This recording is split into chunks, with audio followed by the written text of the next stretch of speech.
آمریکا.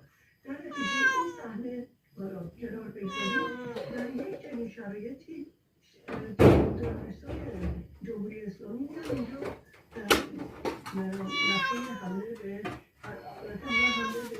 یک سفارت اسرائیل میگن بوده، به افغانستان بوده و هر چی که بوده، نقشه یک سفارت حمله‌ای رو میکشن که دیگه نمیتونستن الان اون رو ساکت نگه دارن.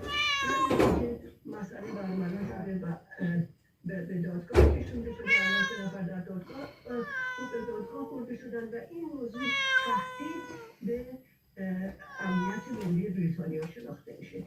در نتیجه بسیار جدی شده. ما می‌بینیم که وقتی اون 7-8 نفر رو دستگیر کردن، وزیر خارجه ایران پیام فرستاد که ما همکاری میکنیم، به پرونده رو به ما نشون بدیم، ما همکاری میکنیم. آخه چه همکاری شما میخوایم بکنیم؟ به افراد شما هستن که فرستادیم. به هر حال میخواست یک پیام در واقع